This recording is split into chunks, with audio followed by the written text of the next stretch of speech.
दाखवायला मला नको वाटतं. जोपर्यंत प्रोडक्ट येत नाही त्याबद्दल मी जास्त काही बोलत नाही. तुमची ख्याती आहे ते मोठे प्रोडक्ट्स बनवण्यासाठी, तर तुम्ही मोठ्यात मोठे म्हणजे किती मोठे बनवता?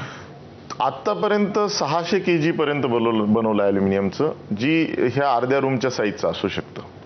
आणि पण तो एकत्र म्हणजे एकच भाग ओ असे आम्ही 1,500 kg 2,000 kg 2 टनापर्यंत बनवू शकतो, जे खरं तर स्टीलमध्ये असते तर 10 टनपर्यंत 10,000 kg पर्यंत गेले असते.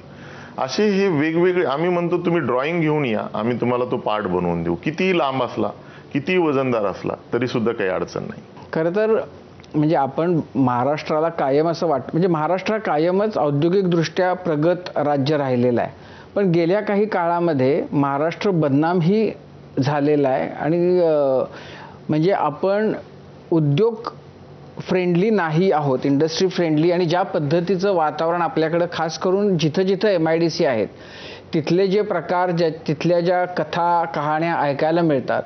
आणि मग तर तुमचा अनुभव, तुम्हाला म्हणजे चाकणला काम करताना तुमचा अनुभव काय आहे? इंडस्ट्री महाराष्ट्रामध्ये करणं सोपं आहे का? अनेकदा म्हणजे असं कधी पश्चाताप झाला की अरे कशाला इथं आलो, याच्यापेक्षा इथं गेलो असतो तर बरं झालं असतं?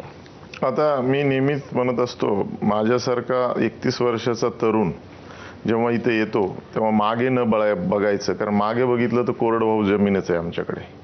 त्यामुळे मागे बघायचं नाही आणि सकारात्मक बघायचा असा विचार करतो. पण अनेक अडचणी आहेत, नाही असं नाही. खेड शिवापूरमध्ये सुद्धा अडचणी होते. चाकण तर पंचतारीख वसाहत आहे, औद्योगिक वसाहत. तिथे सुद्धा अडचणी यायच्या. माथाडी असेल, कुणीतरी काहीतरी एखादं दम द्यायला यायचं की माझेच कामगार घेतले पाहिजे. पण चॅलेंजेस येत असतात, आपण त्याला फेस करणं गरजेचं आहे. नवीन नवीन काहीतरी आव्हाने येतात, अशा विचाराचं आहे. मी छोट्यामधनं शिकत गेलो, स्टेप बाय स्टेप. आम्ही जर्मनमध्ये त्याला श्रीट फ्यू श्रीट म्हणतो. आणि मी त्याचा फार अर्धा जर्मन झालो, त्यामुळेच एक जर्मन गुंतवणूकदार पण भारतामध्ये आणू शकलो.